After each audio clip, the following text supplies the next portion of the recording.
자, 이번에는요, 이제 구체적으로 농도, 압력, 온도 변화가 일어나면 어떤 식으로 평형이동이 일어나는지 그 디테일한 얘기를 지금부터 할 겁니다. 그러니까 지금 얘기가 더 중요한 거죠. 실전에 이제 문제 풀 때 써먹을 수 있는 얘기고요. 일단 첫 번째, 농도가 변하면 어떤 식으로 평형이동이 일어나는지 그 방향을 어떻게 결정하는 건지 얘기할 거예요. 자, 그거에 관한 핵심적인 얘기는 여기 적어놨어요. 자, 반응물의 농도를 증가시키면, 예를 들어서 여기 반응물이 생성물로 변하는 화학 반응이 평형에 도달했다고 쳐봐요. 이때 반응물의 농도를 증가시키면 외부에서 이제 반응물 넣었다는 거죠. 자, 그러면 좋아, 싫어? 싫어. 그럼 이걸 없애야겠어. 이걸 없애는 방법은 이걸 밖으로 퍼낼 수는 없는 거고 이걸 제거해야 된다. 그럼 어느 쪽으로? 네, 정반응 쪽으로 알짜 흐름을 일으킨다. 즉 정반응 속도가 더 빨라지면 되는 거죠. 그래서 여기는 오른쪽으로 정반응 쪽으로 평형이동한다. 그렇게 하면 되는 거고. 자, 이번에는 생성물 쪽, 생성물의 농도를 증가시켰다면, 즉, 밖에서 생성물을 더 넣었다는 거죠.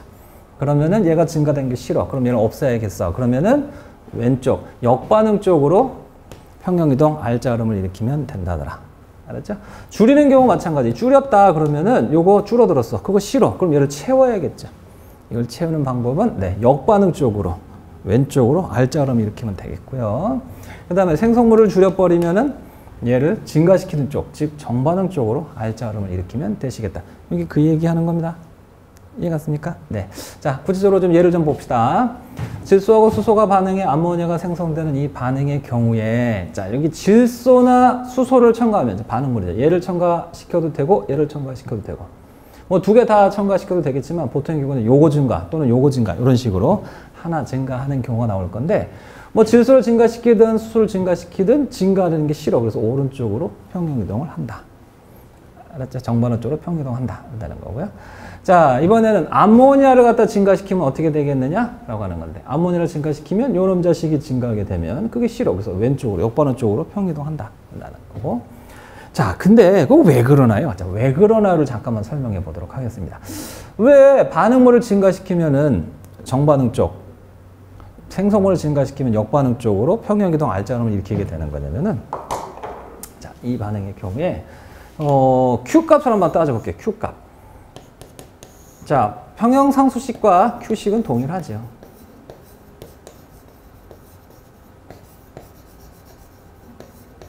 자, 우리 아까 그 반응지수 관점으로 본다면 초기 평형 상태는 Q값이나 K값이나 어땠겠어요?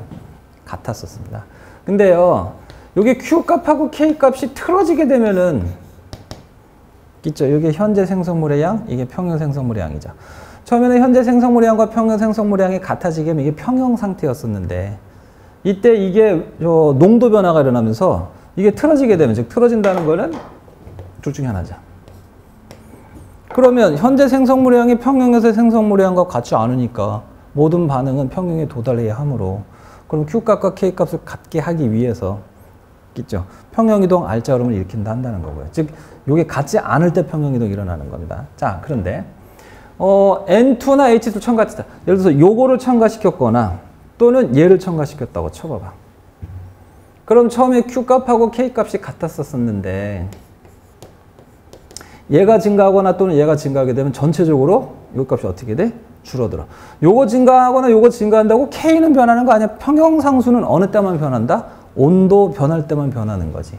그래서 얘나 얘가 증가하게 되면 이 Q값이 줄어드는 거야. 다시 얘기해서 이렇게 되는 거죠.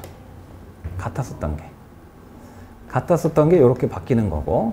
자, 그러면은 현재 생성물의 양이 평형에서 생성물의 양보다 작다라고 볼 수 있는 거고, 그러면 생성물의 양을 증가시키기 위해서 정반응 쪽 오른쪽으로 평형이동한다. 그러네요. 그래서 이거를 증가시키면 오른쪽으로 간다. 똑같은 결과가 나오죠. 사실은 르샤틀리에가요, 이 반응지수 가지고서 이제 계산을 이제 연구를 한 거였다는 거죠. 근데 이걸 딱 보니까 이렇게 의역을 할 수 있다는 거죠. 요 질소하고 수소기체, 질소 또는 수소를 넣었더니 이 반응은 그게 싫었나 봐. 그래서 이거를 없애는 쪽으로 평형이동을 일으키네? 라고 의역을 해낸 거야. 실제는 이제 반응지수 Q 관점으로 따진다면, 이거 작으니까 생성물 증가시키고 한다. 이렇게 볼 수 있는데, 그거를 달리 생각해 본 거죠. 그래서 르샤틀리 원리라고 하는 원리를 만들어낸 겁니다. 자, 이번에는요, 암모니아를 증가시키는 경우, 자, 얘를 증가시키는 경우.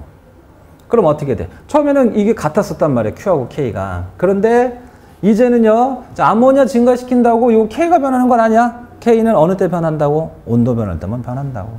그럼 요놈 자식이 증가하게 되면은 이거 전체 값이 어떻게 돼? Q 값이. 네, 커지게 돼요. 그래서 처음엔 같았었지만 Q 값이 증가하는 거니까 K보다 커지게 되고. 그럼 현재 생성물의 양이 평형보다 많으니까 평형을 지나갔다고 볼 수 있으니까 거꾸로 돌아올 거다. 역반응적. 그럼 그렇죠. 네, 이거 QK로 이제 설명할 수 있다는 건데 뭐 그건 그런갑다 하는 것이고요. 자, 중요한 거는 뭐다? 중요한 건 요거예요. 반응물이 증가하면 줄이는 쪽 정반응적, 감소하면 늘리는 쪽 역반응적. 생성물이 증가하면 줄이는 쪽 역반응적, 생성물이 감소하면 늘리는 쪽 정반응적. 알겠죠? 네, 그거 알아두시고.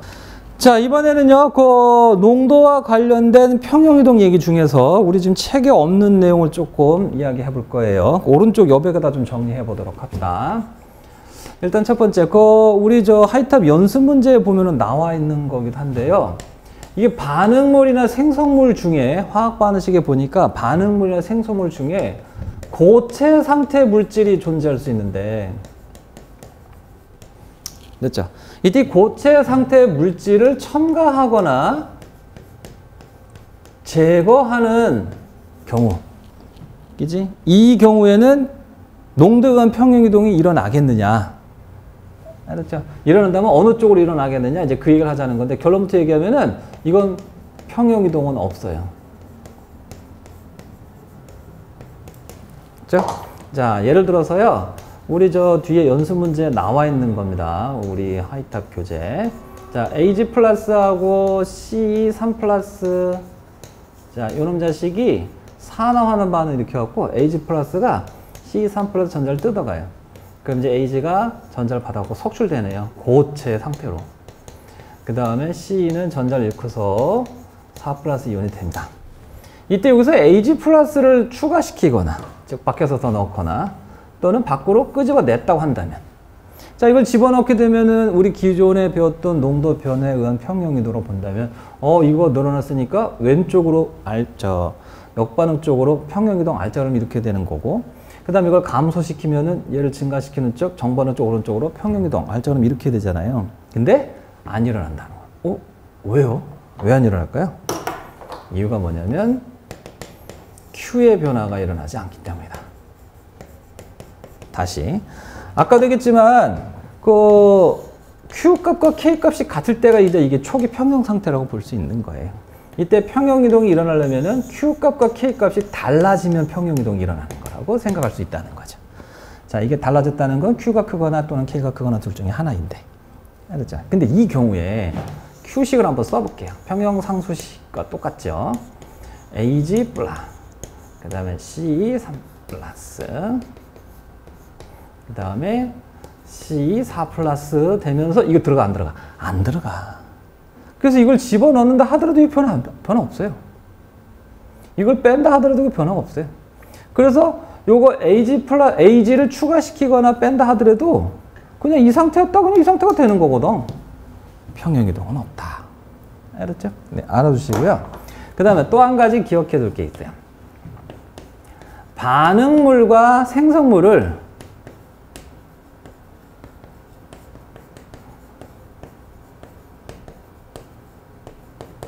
동시에, 자, 반응물과 생성물의 농도를 동시에 첨가하거나, 즉 증가시키거나 제거, 감소시키는 경우라고 한다면, 이게 무슨 얘기냐면, 지금 이 경우는 N2만 넣거나 또는 H2만 넣거나 또는 NH3만 넣는데, 이거 N2하고 NH3를 같이 넣거나, 아니면 N2하고 H2하고 NH3를 한꺼번에 다 집어넣어 버리거나, 반응물과 생성물을 동시에 넣어버렸어. 반응물만 집어넣게 되면은 반응물을 없애는 쪽 정반응 쪽 오른쪽, 생성물만 넣게 되면은 생성물을 없애는 쪽 역반응 쪽 왼쪽인데, 동시에 넣으면 어떻게 해야 돼 이거?